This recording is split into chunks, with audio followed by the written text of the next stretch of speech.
나의 간증이요 이것이 나의 찬송일세 나 사는 동안 끊임없이 구주를 찬송하리로다.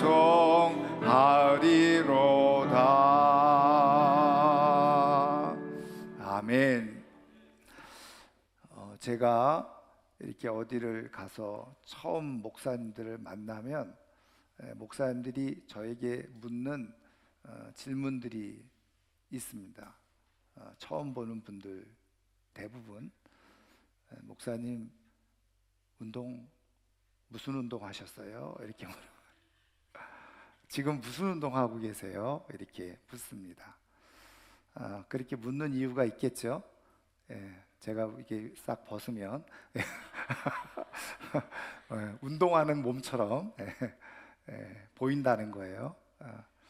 그래서 어쨌든 뭐 그렇게 보이는 것에 대해서 감사를 하는데 좀 아쉬운 점은 그래도 목사인데 요즘 목사님 기도 많이 하시나 봐요. 그러면서 이 영성이 흘러나와야 되는데 그렇지 못한 것 같아서 뭐 아쉽기는 합니다만은 그래도 어쨌든 이렇게 물어보는 것에는 내가 어떤 그런 특징적인 모습이 있기 때문에 그렇게 물어보는 것 아니겠습니까?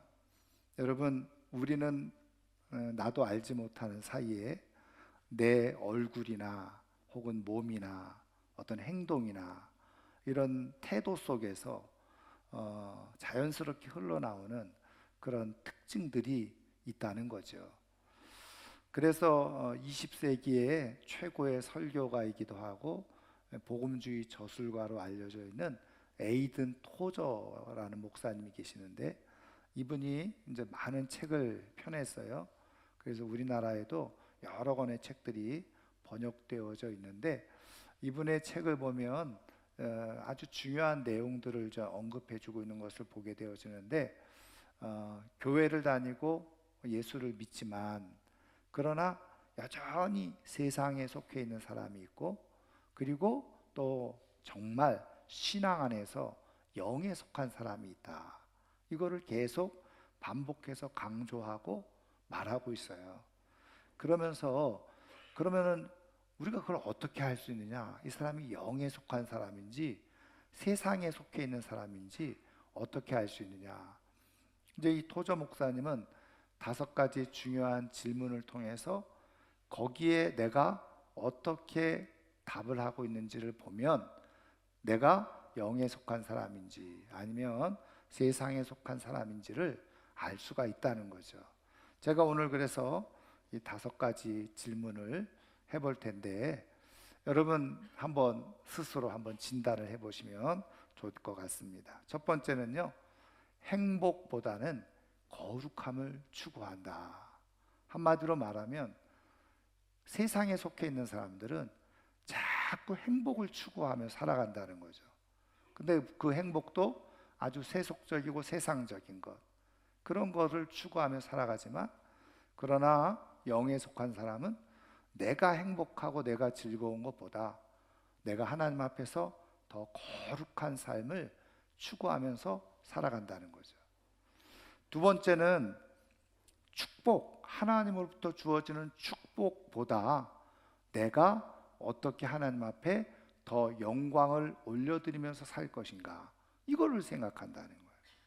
세상의 세속적인 그런 그리스도인들은 하나님으로부터 자꾸 받을 생각만 한다는 거죠. 그러나 진짜 영에 속한 사람은 내 삶을 통해서 하나님 앞에 어떻게 영광을 올려드리며 살 것인가, 거기에 집중해서 인생을 살아가고 있다는 거예요.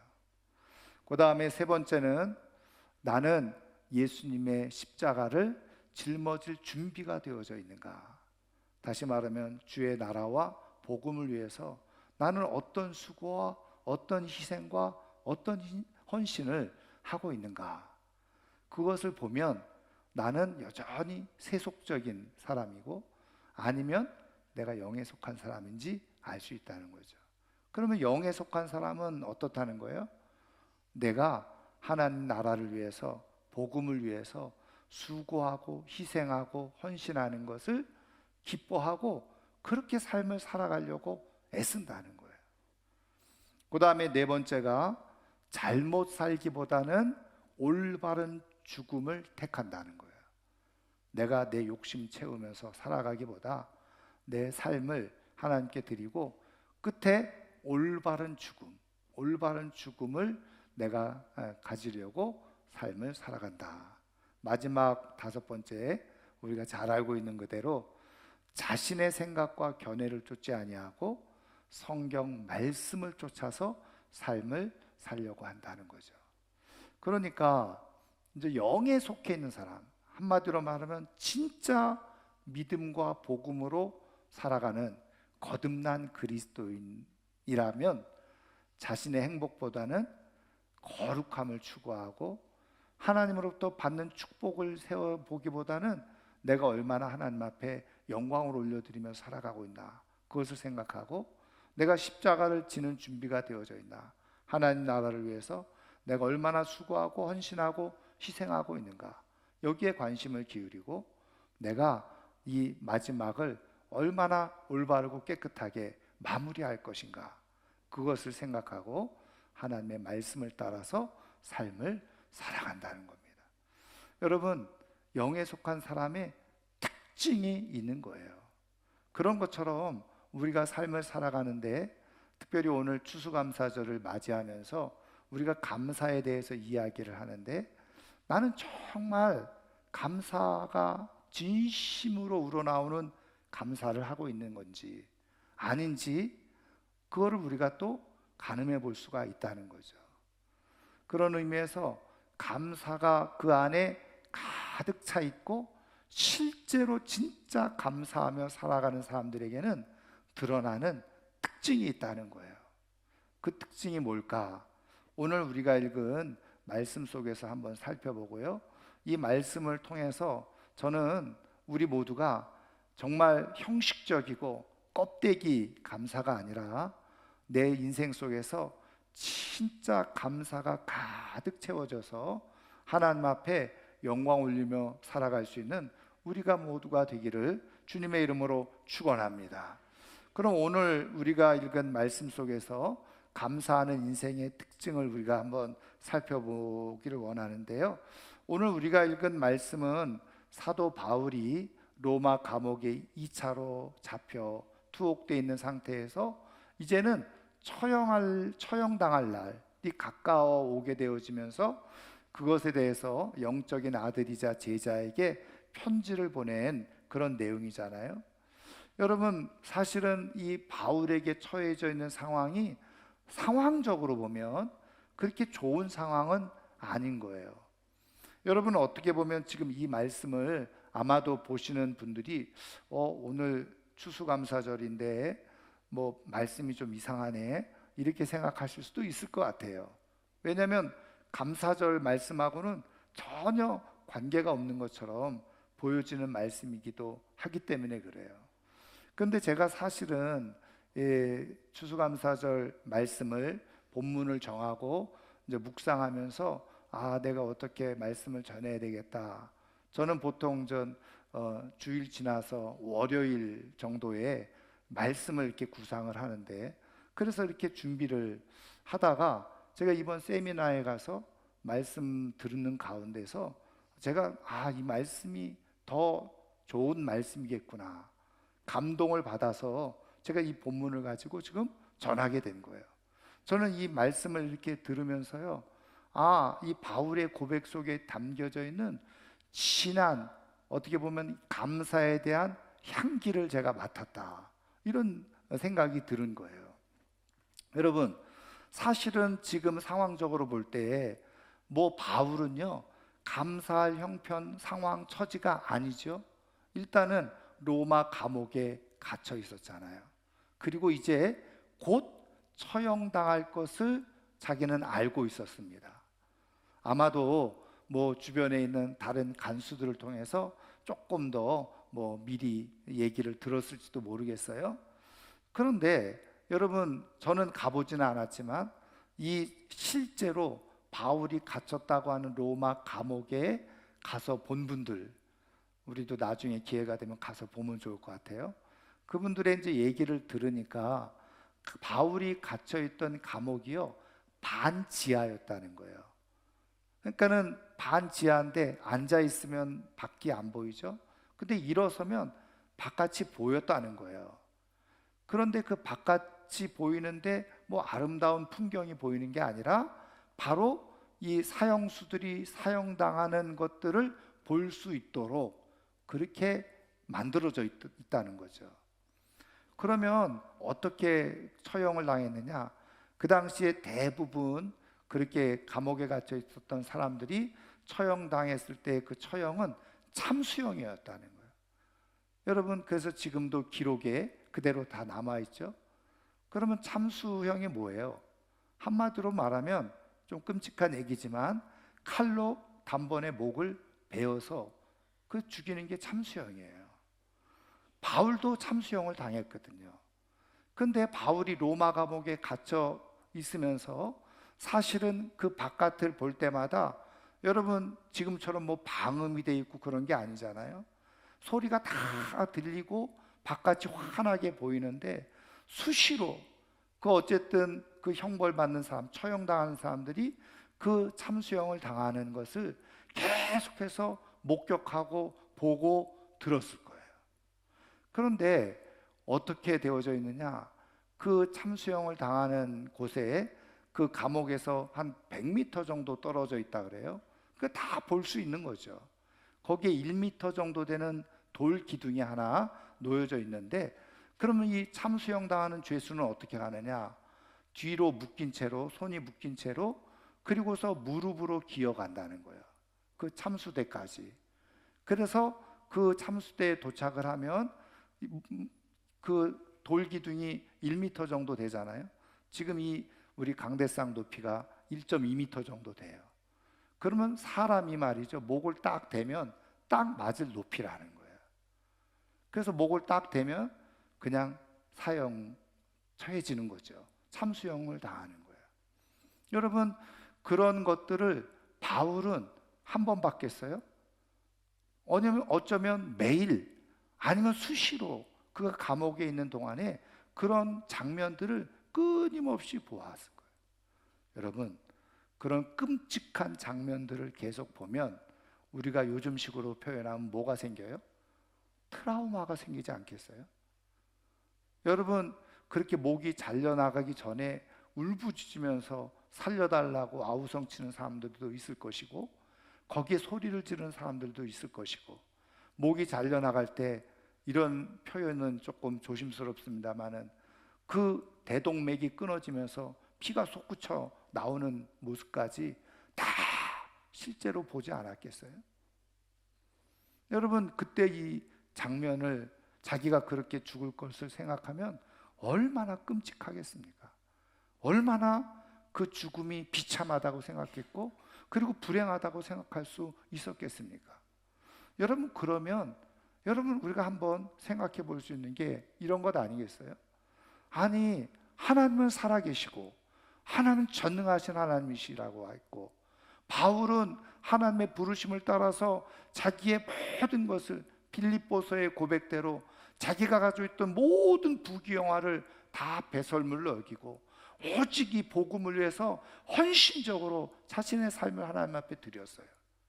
그러면 하나님께서 마지막 죽음이라도 편하게 죽게 해주시면 얼마나 좋겠어요?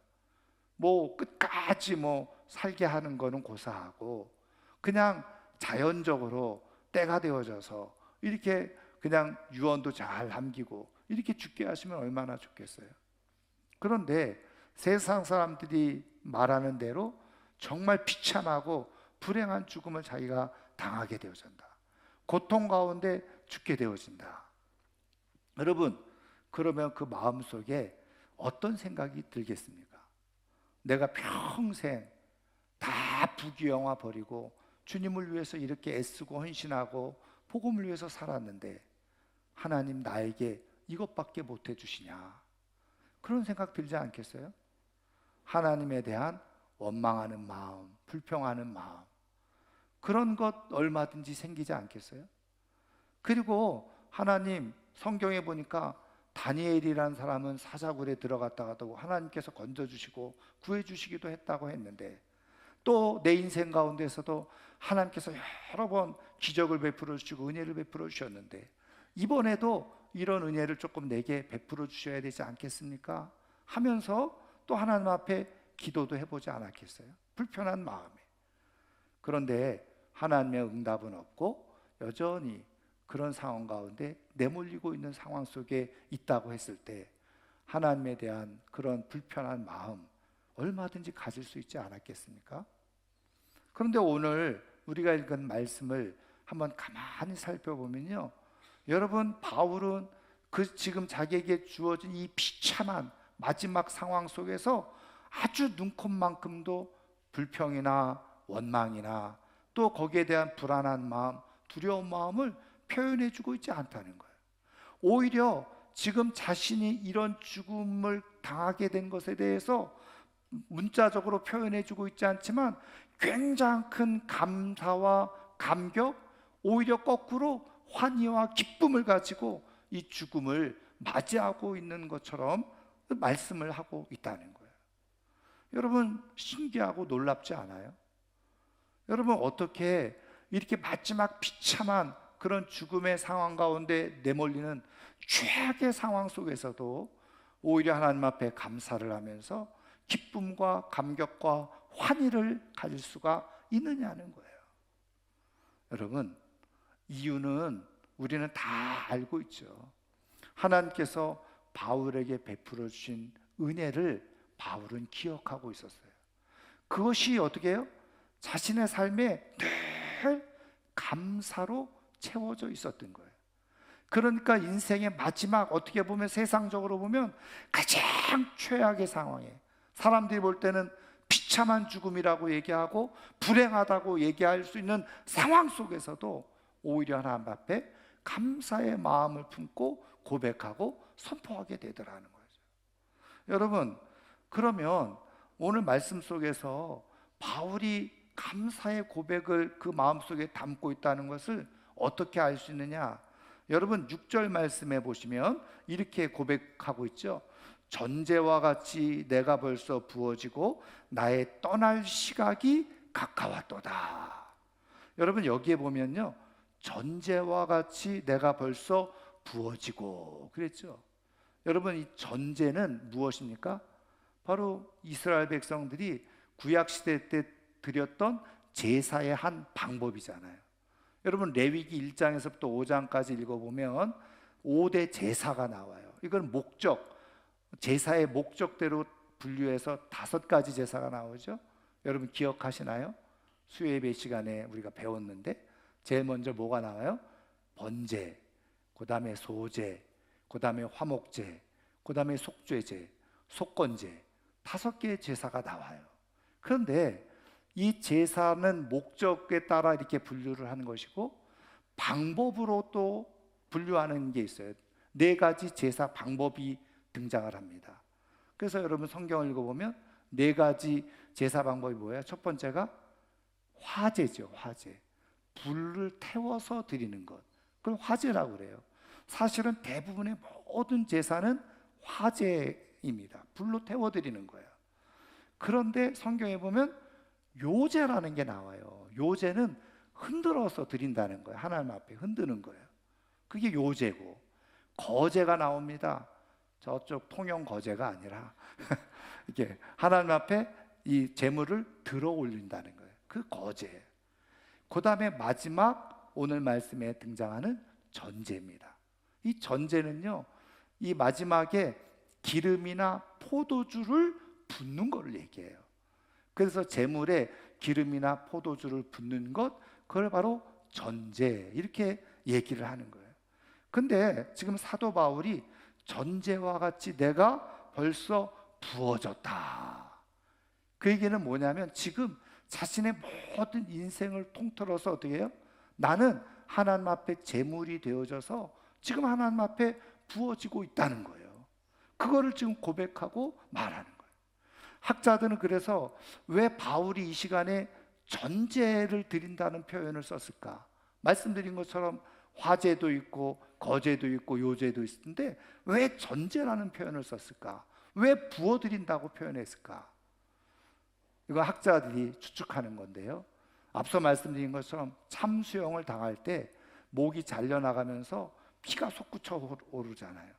아마 바울은 그 장면과 그 광경을 보면서 그 제단 위에서 피가 뿌려지는 것처럼 그렇게 그 포도주가 뿌려지는 것을 연상하고 상상을 했을 것이다. 그래서 전제와 같이 내가 벌써 부어졌다. 지금 자신의 인생 속에서 마지막 죽음을 준비하면서 이 바울이 고백한 것은 내가 이렇게 하나님 앞에 내 몸을 끝까지 썩어질 이 몸뚱아리를 가지고 하나님 앞에 제물처럼 드려질 수 있는 것, 그것에 대해서 진심으로 감사하고 있는 거예요.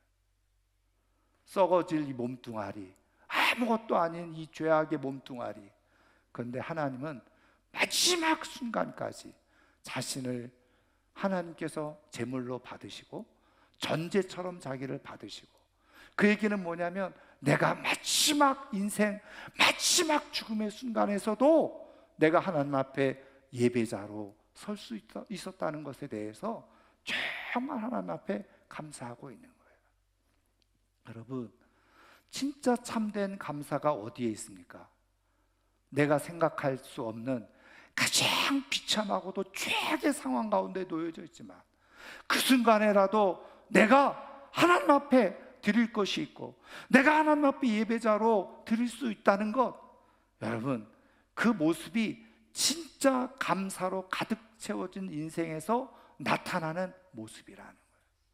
여러분, 거꾸로 말하면요, 감사가 습관이 되어져 있지 않고 은혜로 채워져 있지 아니하고 감사가 훈련되어져 있지 않은 사람, 형식적인 감사, 얕은 감사를 하는 사람들은 어떻게 되는 거예요? 좋은 일이 있을 때는 당연히 감사를 해요. 근데 문제는 자신의 삶이 진짜 힘들어지고 어려워지고 그리고 힘든 일을 만나면 감사가 안 된다는 거예요. 그리고서 어떻게 해요? 제일 먼저 예배를 소홀히 하게 되어져요. 예배를 우습게 여기게 되어져요. 예배가 가벼워지기 시작하는. 그런데 여러분, 진짜 참된 감사를 가지고 있는 사람은 마지막 최악의 상황 속에서도 하나님 앞에 내가 드릴 수 있는 것, 예배자로 끝까지 자리를 잡을 수 있는 것, 그것만으로도 감사가 충분하다는 거예요. 여러분, 저는 이번 추수감사절 10개월 동안 하나님께서 다양히 지켜주신 은혜에 감사하고 또 앞으로 하나님께서 지켜주실 은혜에 감사하면서 감사할 수 있기를 바랍니다. 그런데 하나님께서 때를 따라서 이렇게 특별하게 감사의 절기를 우리에게 지키라고 말씀하시는 이유 중에 하나는 뭔지 아세요? 우리가 인생의 최악의 상황에, 마지막 상황에서도 끝까지 하나님 앞에 감사의 사람으로 유종의 미를 잘 거둘 수 있도록, 끝까지 하나님 앞에 드려지는 예배자의 삶이 되도록 하시기 위해서 오늘 하나님께서 우리에게 말씀해 주고 계신다는 사실이에요. 여러분, 감사절은 한 번만 지키는 게 아니에요. 이번만 감사하는 것이 아니라 늘 하나님 앞에 베푸신 은혜를 감사하는 가운데 그것이 채워져서 정말 결정적인 순간에 사람들이 다 오해하고 그리고 불행하다고 생각할 수 있는 그 상황에도 예배 자리에 지키면서 내 몸으로 하나님 앞에 감사할 수 있다고 한다면 그것이 진짜 최고의 감사가 되어지는, 그런 감사의 삶이 되어질 수 있기를 주님의 이름으로 축원합니다. 그러면 중요한 것은 바울이 어떻게 이런 마지막 순간까지 그렇게 하나님 앞에 예배드려지는 제물이 된 것에 대해서 감사의 마음을 가질 수가 있었느냐는 거죠. 여러분, 그 비밀이 8절에 있습니다. 8절 말씀을 보시면 이제 후로는 나를 위하여 의의 면류관이 예비되었으므로 주 곧 의로우신 재판장이 그날에 내게 주실 것이며. 여러분, 사도 바울이 표현한 대로 7절에 선한 싸움을 싸웠다는 거예요. 여러분, 그러니까 인생 여정 속에서 바울도 여러분 복음을 전하면서 주의 일을 하면서 얼마나 힘들고 어려운 일을 많이 겪었습니까? 때로는 고단하기도 하고 피곤하기도 하고 많은 핍박과 박해를 받고 오해를 받고 그리고 외롭고. 여러분, 그랬을 때마다 바울이 어떻게 했을 것 같아요? 당연히 하나님 앞에 기도하면서, 하나님, 내가 이렇게 복음을 위해서 살아가는데 왜 이렇게 내 인생이 고단합니까? 왜 이렇게 내 인생이 힘듭니까? 왜 이렇게 많은 박해를 받아야 됩니까? 여러분, 그런 고민 왜 하나님 앞에 호소하지 않고 말하지 않았겠어요? 그런데 사도 바울이 그런 순간마다 하나님으로부터 받은 말씀이 있는 거예요. 바울아, 너의 인생이 이게 끝이 아니야. 너의 지금 모든 인생은 인생의 중요한 과정인데 내 인생의 마지막 끝은 영광이고, 내가 너에게 줄 정말 영광의 면류관 내가 너를 위해서 준비하고 있어. 지금 인생을 살아가는 것 힘들고 어렵고 고단하고 외롭고 때로는 불행하다고 생각할 수 있겠지. 그러나 그것이 내 인생의 전부는 아니야. 내 인생의 진짜 확실한 내 인생의 전부는 어디에 있느냐? 영원한 하나님 나라에 내가 너에게 줄 면류관이 있어. 하나님께서 계속 그것을 바울에게 보여주시고 들려주시고 알게 해주시고 생각나게 해주신 거예요. 그러니까 지금 순간적으로 외롭고 힘들고 어려운 상황 속에 있다가도 하나님이 그렇게 말씀해 주시는, 인생의 끝에 주실 그 영광스러운 상, 면류관을 보고 듣게 되어질 때마다, 그래요 하나님 감사합니다, 감사가 절절로 나오는 거예요. 왜요? 그 인생의 끝에 반드시 결과는 영광으로 주어진 자는 하나님의 약속이 있었기 때문에 그래요. 여러분, 우리가 인생을 살아가면서 즐겁고 행복하게 재밌게 살아가는 것도 좋은 일이에요. 근데 여러분, 모든 인생이 다 즐겁고 행복하고 그냥 다 좋은 일만 있습니까? 그렇지 않잖아요.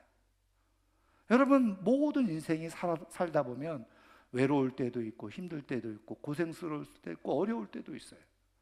여러분, 심지어는 내가 좋아하는 운동을 할 때도, 여러분 보세요, 내가 막 좋아하는 운동을 내가 해요. 근데 땀 안 흘리고 운동하는 게 있어요? 운동을 하다 보면 다 땀이 흘리고 숨이 턱까지 차가지고 아이고 이제는 힘들어서 못하겠다, 그럴 상황도 있어요. 근데 여러분 보세요, 취미면은 내가 힘들면 아이 그만해야지, 뭐 괜찮아요. 우리 인생이 취미가 아니잖아요. 그럼 내가 살아가야 될 인생이 있는 거예요. 힘들어도 고단해도 이 숨이 턱까지 차올라도 내가 선수면 끝까지 달려가야 될 길이 있고 뛰어야 될 일이 있는 거예요. 땀이 범벅이 되어져도. 여러분, 그때 사람들이 왜, 취미가 아닌 사람들은 그렇게 끝까지 죽기 살기로 뛰고 땀 흘리고 힘쓰고 애씁니까? 나중에 끝나고 나서 내게 줄 승리의 영광, 그걸 기대하기 때문에 아니겠어요? 여러분, 사도 바울은 그 인생의 많은 고난과 고통과 힘들, 그리고 그 어려운 외로움 속에서도 그가 버티고 이겨내고 끝까지 달려갈 수 있었던 이유 중에 하나가 어디에 있습니까? 하나님께서 보여주시는 면류관이 있었던 거예요. 그거를 바라보고 하나님 감사합니다, 내게 주실 면류관 준비해 놓고 계시니 감사합니다. 지금 현재 당하는 고난과 고통과 아픔과 외로움, 슬픔이 아니라 하나님께서 장차 내게 주실 그 승리의 면류관을 바라보면서 끊임없이 감사의 고백을 하고 있었던 거죠. 그랬을 때 그가 마지막 순간에 하나님 앞에 자기의 몸을 다 드려서 제물이 될 수 있었던 것에도 감사하면서 하나님 앞에 영광스럽게 서는 역사가 일어날 수가 있었던 거예요. 사랑하는 성도 여러분, 하나님께서 내게 주실 영광의 미래를 확신하는 사람만이 진심으로 삶의 어떤 환경과 상황 속에서도 감사하며 살아갈 수 있는 줄 믿으시기를 주님의 이름으로 축원합니다. 여러분, 감사에도 얕은 감사가 있고 진짜 깊은 감사가 있어요. 오늘 찬양대가 찬양한 것처럼 진짜 깊은 감사. 얕은 감사는 뭐예요? 좋은 일 있으면 감사하다가 힘들고 어려운 일 있으면 원망하고 불평하고 그냥 절망에 빠지고 그리고 예배에서 빠지고. 그러나 깊은 감사는 어떻게 돼요? 하나님, 내가 지금 상황이 어렵고 형편이 어렵고 아무것도 드릴 수 없는 것처럼 보여지지만 내가 이렇게 예배자로서 예배자의 자리에서 하나님을 예배하게 된 것만으로도 나는 감사합니다. 그게 진짜 깊은 감사예요. 여러분, 우리가 잘 아는 찬송가 143장 아이작 와츠라는 분이 쓰셨죠. 여러분, 제목이 웬 말인가 날 위하여. 고난주간에만 부르는 찬양이라고 생각하기 쉬운데 그 마지막 절에 보면 5절에 보면 이렇게 되어져 있어요. 늘 울어도 눈물로써 못 갚을 줄 알아. 몸 밖에 드릴 것 없어 이 몸 바치니라. 진짜 하나님께서 주실 영광의 면류관을 바라보면서 감사가 깊은 사람들은요, 하나님, 내가 지금 형편에 이 처지에 드릴 것 없지만 내가 이 몸을 하나님 앞에 드립니다. 그리고 끝까지 예배자의 자리에서 하나님 앞에 감사와 영광을 올려드리고 내가 이렇게 이 몸으로 하나님 앞에 감사할 수 있는 것으로 감사를 하나님 앞에 올려드리는 인생이 되어지는 거예요. 여러분, 진짜 참된 감사, 속 깊은 감사는요, 최악의 상황에서도 하나님을 예배하면서 감사를 고백하는 거예요. 여러분, 진짜 감사하는 사람은 내가 불리한 상황, 예기치 못한 상황, 아무것도 없는 상황에서도 하나님 앞에 예배함으로 감사하는 그런 믿음의 모습을 갖고 있게 되어지는 거죠. 그러나 감사가 훈련이 안 되어져 있고 습관이 안 되어져 있으면 어떻게 해요? 그냥 힘들고 어려운 일 있으면 예배 자리에서 빠지면서 내 인생은 왜 그래? 원망하고 불평하다가 진짜 하나님 앞에서 주실 영광의 면류관의 기회를 놓쳐버리고 마는 거죠. 저는 이번 추수감사절에 다시 한번 하나님께서 우리에게 훈련시키기 위해서 이 감사절을 지키라고 말씀하시는 주님의 음성을 잘 듣고 그저 감사가 한 번의 행사가 아니라 내 삶에 가득 채워지는 은혜로 습관이 되어지고 성품이 되어지고 인격이 되어져서 하나님이 부르시는 그날에 내가 끝까지 예배 자리의 자리를 지키면서 몸으로 하나님 앞에 감사할 수 있는 하나님의 사람들이 되기를 주님의 이름으로 축원합니다. 말씀을 마치려고 하는데요, 일명 마라는 건축가로 알려져 있는 정기용 씨, 제가 설교를 준비하다가 글을 읽으면서 이분을 다시 보게 되어졌어요. 전혀 저도 모르는 분인데 이분이 원래 서울대 미대를 졸업했어요. 그런데 이제 프랑스에 유학을 가서는 그 미술과 건축하고 이렇게 연결되어져서 이렇게 이제 그 작품을 만드는 스승을 만나서 그래서 건축 설계사가 된 거예요. 그래서 이분이 한국에 돌아와서 이제 많은 공공건축 이런 것들을 하고 자연 친화적인 건축 이런 거를 많이 이제 얘기했던 분인데, 이분이 많은 건축가들이 얘기하는 것처럼 철학이 있는 건축을 하는 분이다, 이렇게 이제 명명이 되어졌어요. 근데 이분은요, 마지막 돌아가는 죽는 순간까지 자기 집을 가지고 있지 않았다는 거예요. 월세에 살면서 그렇게 많은 일들을 했다는 겁니다. 2011년에 66세 대장암 판정을 받아가지고 66세에 4월 달에 그렇게 죽었는데 이분이 죽기 전에 이분의 삶을 다큐멘터리 영화로 만들어 놓은 것도 있더라고요. 근데 마지막 죽음의 직전에 이르렀을 때 이분이 얘기를 하는 거예요. 무슨 얘기를 하냐면 자신의 인생에 대해서 책임을 질 줄 알아야 된다. 그러면서 생각하는 인생을 살아야 된다. 도대체 인생이 무엇인지, 죽음이 무엇인지 이거를 깊이 생각해야 된다. 그래서 마지막 자신의 삶에 위험을 갖춰야 된다. 이런 표현을, 멋진 표현을 했어요. 근데 이제 이분이 이제 마지막 죽기 직전에 가족들에게 부탁을 하죠. 내가 그동안 자연을 이렇게 좋아했는데 나를 이렇게 자연 속에 좀 데려갔으면 좋겠다. 그래서 침상채로 가족들과 직원들이 함께 그를 이제 산속 들이는 곳으로 데려갔다는 거예요. 거기에서 그가 마지막 유언처럼 했던 말이 이 말이라는 겁니다. 여러분 고맙습니다. 여러분 고맙습니다. 나무도 고맙고 바람도 고맙고 하늘도 고맙고 공기도 고맙고 모두 다 고맙습니다. 이렇게 하고 그의 인생을 마쳤다는 거예요. 여러분, 저는 이분이 믿는 분인지 안 믿는 분인지 모르겠어요.